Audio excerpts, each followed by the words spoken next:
Bonsoir à tous, c'est un plaisir de vous retrouver pour Y'a plus qu'à le vendredi soir. On n'était pas là la semaine dernière, on a laissé la place au spectacle de Mathieu chez nous et on est de retour en direct et ça me fait bien plaisir de vous retrouver sur LMTV comme chaque vendredi. Ah, depuis 4 ans maintenant, 4 ans, ça fait du bien de vous retrouver toutes les semaines. Je suis avec un beau programme cette semaine.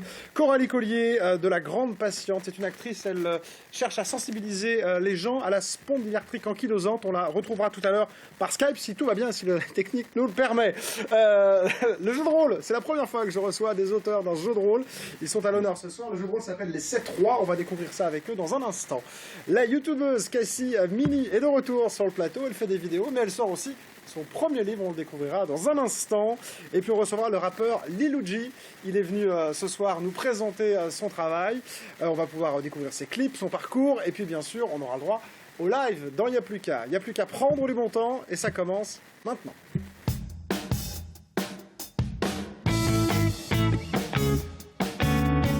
Et je vais saluer mes premiers invités. Je vais commencer par Sandrine. Bonsoir Sandrine. Bonsoir.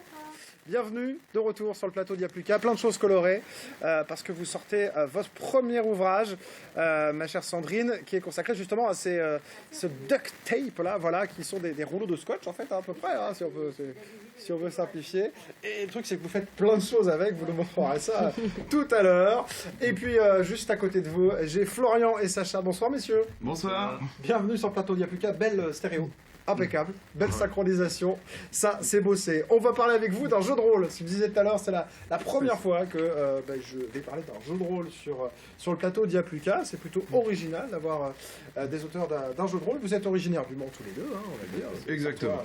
Qui sont à la source de cette création.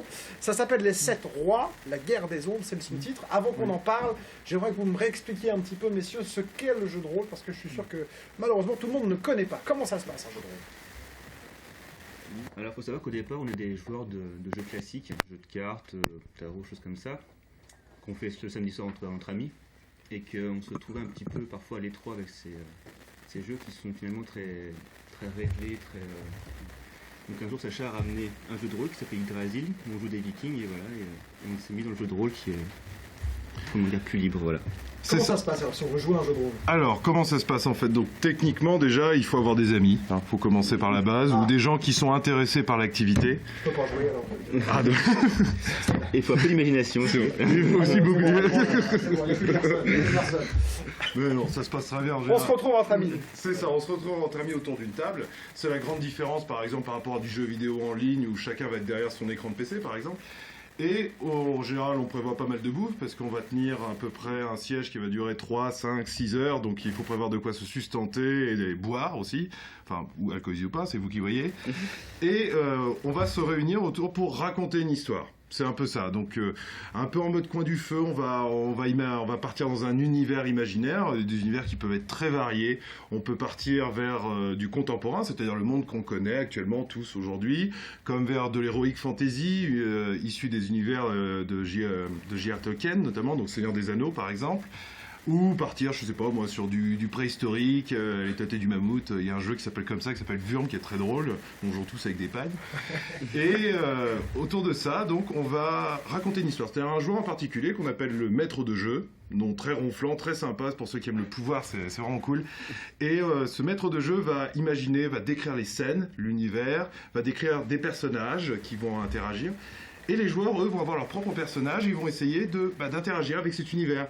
Ils vont dire, tiens, moi j'ai envie de parler à lui, j'ai envie d'aller taper lui, j'ai envie d'aller boire un coup, j'ai envie de faire je sais pas quoi. Et le maître de jeu va à chaque fois prévoir les conséquences des actions. Et petit à petit, comme ça, chacun mettant un peu de son grain de sel, on va créer une histoire ensemble et dont le but est de passer un très bon moment, de se marrer autour de ça, quoi. Et globalement, c'est ça. Chaque personnage est défini, hein, et donc du coup, en fonction de qui on est, de comment on a construit le personnage, il y a des choses qu'on va pouvoir faire plus ou moins facilement. Oui, c'est ça, oui. Il y a des jets de dés aussi, hein, c'est ça, voilà. Facile du deux jeu de rôle. Il y a deux choses dans le jeu de rôle, en fait. On a d'une part, effectivement, les caractéristiques.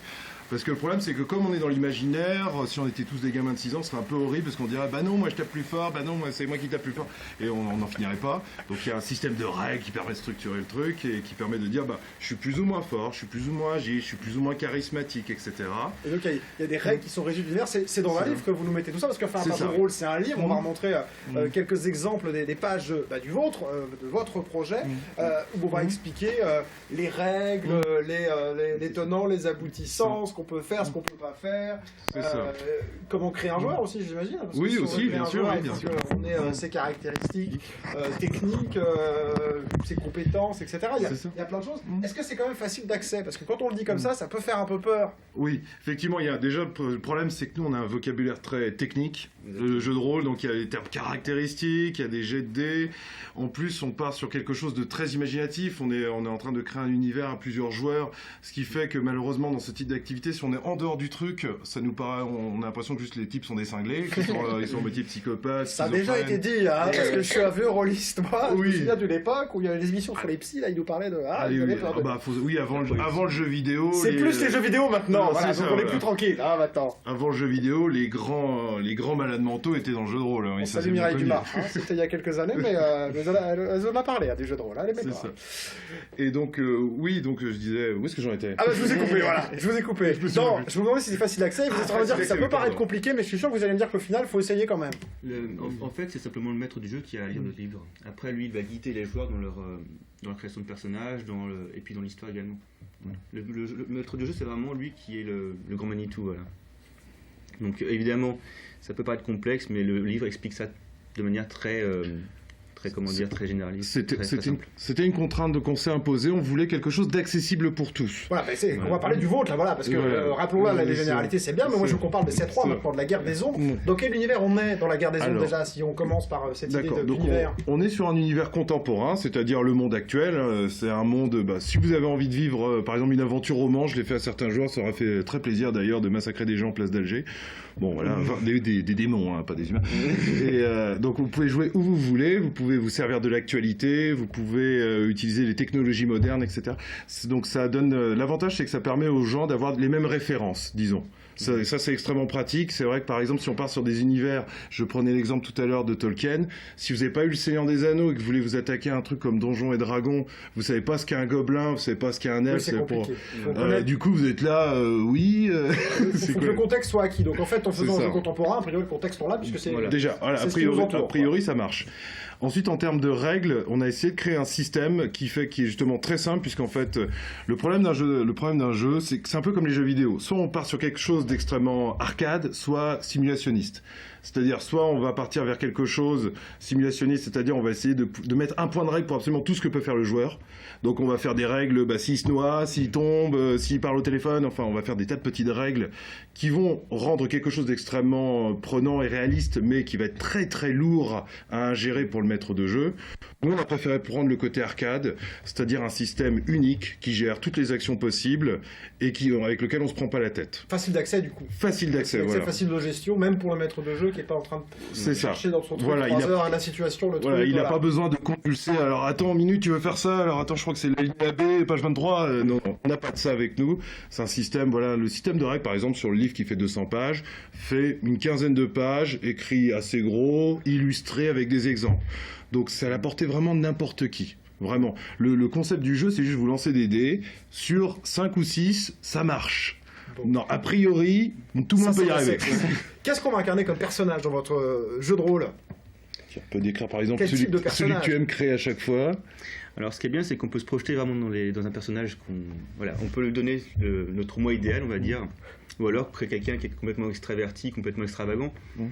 Par exemple, moi je suis toujours un Chinois, voilà. Voilà, exactement.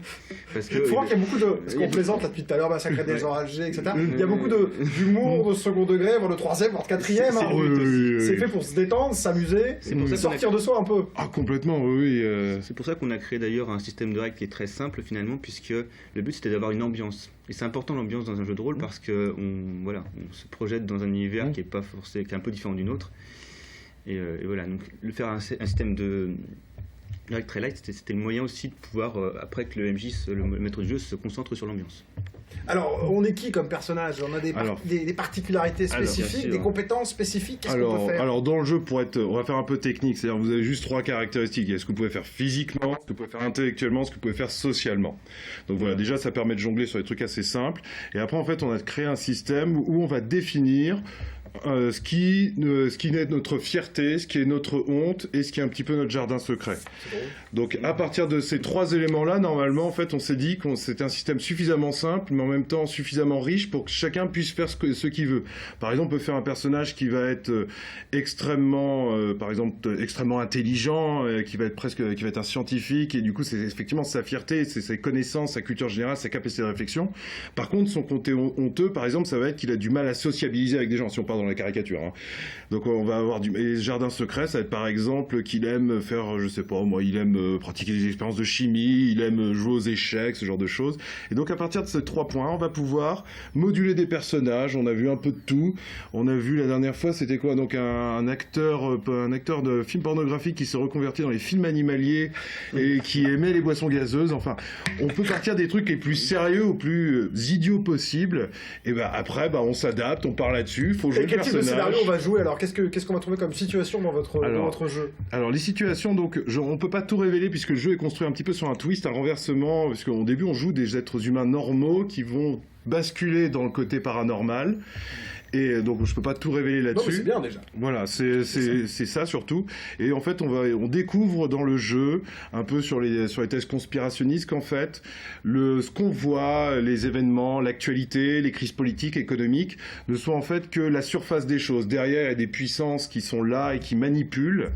Et en fait, les joueurs vont petit à petit prendre conscience de tout ça et vont essayer justement et c'est là que le jeu offre de la liberté, faire ce qu'ils veulent là-dedans. C'est-à-dire, soit ils vont se mettre du côté des manipulateurs, soit du côté des manipulés, soit ils vont essayer de simplement faire mercenaires, cavaliers seuls. Et il y en a d'autres aussi qui aiment, par exemple, juste mettre le chaos intégral là-dedans, quoi. Il y en a dont le plus grand plaisir, c'est juste de voir qu'ils peuvent mettre à feu et à sang un État, tout renverser, créer une révolution. Et ça s'est vu, c'était très drôle dans notre jeu, d'ailleurs. Voilà. Du coup, on en est où pour la sortie de ce livre? Est-ce que c'est prêt? Est-ce que ça va sortir? Est-ce que vous avez besoin encore de sous pour le sortir? Toujours des sous. On est en pleine phase de lecture actuellement.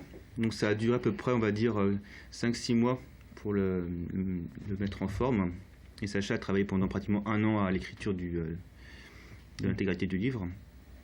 On va passer par le crowdfunding, le financement participatif, pour justement pouvoir le financer. Donc là, on va avoir en gros un travail encore d'un petit mois et après ce sera publié sur Ulule. Ouais. Pour pouvoir financer ce livre et puis en gros l'acheter à l'avance, vous soutenir, vous permettre de l'acheter. Et puis c'est ça. Le crowdfunding, pour ceux qui connaissent pas peut-être, Ulule, c'est le Kickstarter français. C'est un système en fait qui permet, on arrive avec un projet qui est quasiment abouti. Là, on est en phase de relecture finale, c'est-à-dire on efface les fautes d'orthographe, les imperfections graphiques, etc. Et les gens décident ou pas de mettre de l'argent dans notre projet avec plusieurs paliers de compensation, donc notamment avoir le jeu. Et si on dépasse la somme qu'on s'était prévue, on peut imprimer le jeu. Parce que là, concrètement, nous, on va demander de l'argent pour pouvoir l'imprimer, cet objet. Et donc, c'est un système qui est pas mal, puisque, en fait, donc, nous, déjà, on va pas y être de notre poche, c'est-à-dire, on va pas imprimer des exemplaires qui se vendront peut-être pas, mais on va juste correspondre à la demande, c'est-à-dire ce que les gens vont demander en mettant de l'argent sur le site. Et donc après nous on se charge de leur envoyer le produit si la campagne arrive à son terme, sachant que le système est bien fait puisque si la campagne n'arrive pas à son terme, c'est-à-dire si nous on est dans l'incapacité financière que de donner ce pour que les gens ont payé, et tout simplement les gens sont remboursés. Donc c'est un système complètement sûr pour tout le monde, que ce soit pour nous ou pour les gens qui veulent mettre de l'argent dessus.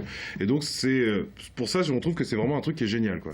Je suis bien d'accord. On en a de temps en temps parce qu'on a des artistes musiciens et les musiciens font beaucoup appel à ce type de financement. C'est en effet très sécure et ça permet de soutenir des actions qui ne verraient peut-être pas le jour si ça n'existait pas. Donc c'est une très belle chose. Les 7 rois à la guerre des ombres. Vous suivez l'actu sur Facebook tout simplement. Vous tapez les 7 rois en lettres, voilà, pour vous retrouver parce que si vous faites un 7 c'est pas forcément facile. facile. Hein, donc, les 7 points en lettres sur Facebook. Et puis, vous pourrez suivre ce projet. Puis nous, on mettra bien sûr sur la page Facebook de l'émission le lien vers le LUL. Quand il sera prêt, vous me tenez au courant, les gars. Enfin, D'accord, pas de soucis. Compte sur vous. Avec plaisir. Bon, et puis j'aimerais faire une partie parce que, comme je dis, j'aime bien les jeux de rôle. Voilà. Et puis il a l'air marrant, ce petit bonhomme là, Sacha, il fait des trucs un peu bizarres. Moi, ça m'a donné envie. Voilà, vos personnages vont me faire marrer. Allez, merci les gars. Donc, on continue l'émission avec Coralie Collier. On y va.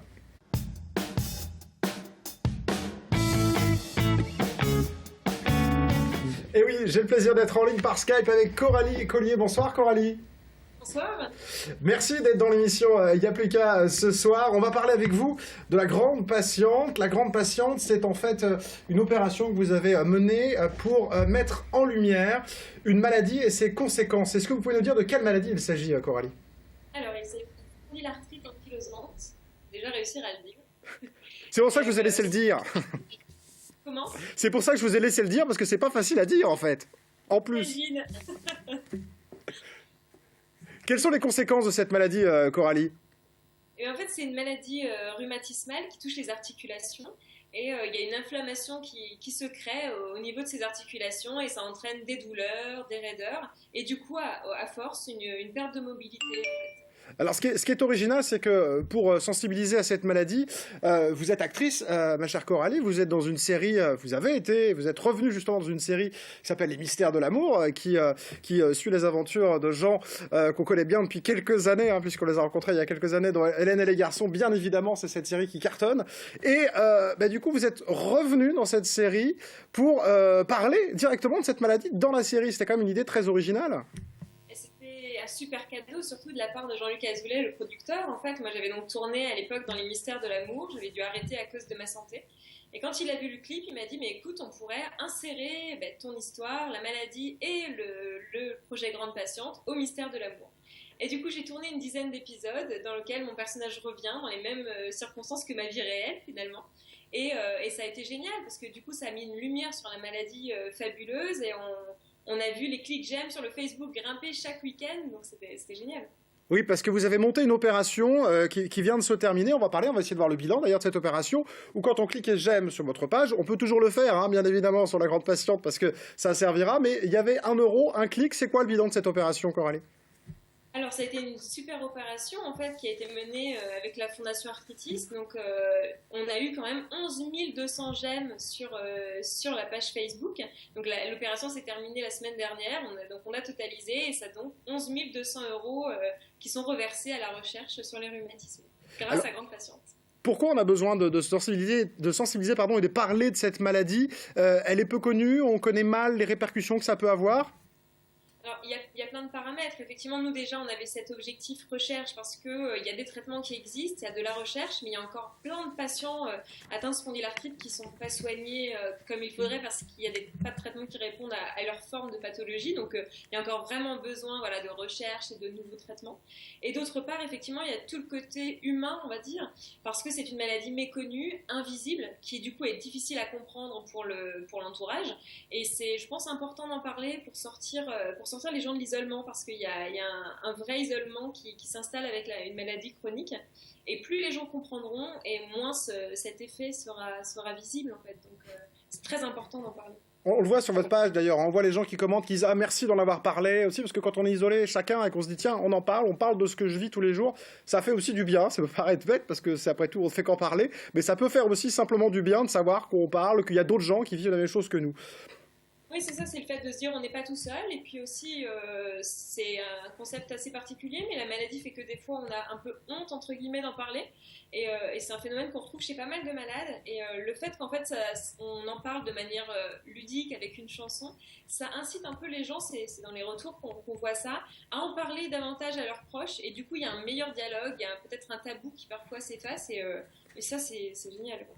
On découvre à l'antenne des images justement du clip parce que vous avez créé une chanson, un slam même, plus précisément, justement pour parler de cette maladie et la présenter. Ce que je vous propose, c'est qu'on écoute un extrait, si vous voulez bien, Coralie, et on se retrouve juste après. Ça vous va?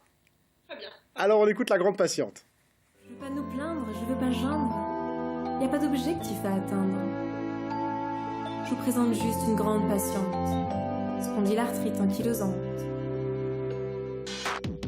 Le quotidien s'est talonné, encore faut-il pouvoir le poser. Se lever le matin pour vous c'est rien, pour nous ça reste très incertain.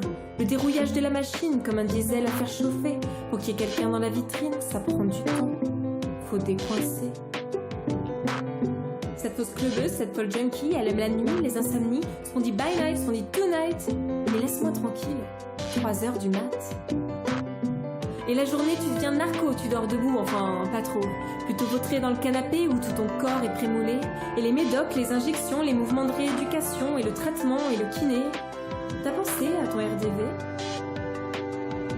Je veux pas nous plaindre, je veux pas geindre. Y a pas d'objectif à atteindre.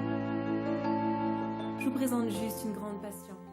Voilà, le but du jeu, c'était de présenter cette maladie. Quels sont les objectifs à suivre, justement, de Grande Passion? Ça, c'était une première étape. De continuer de parler. Comment vous allez agir?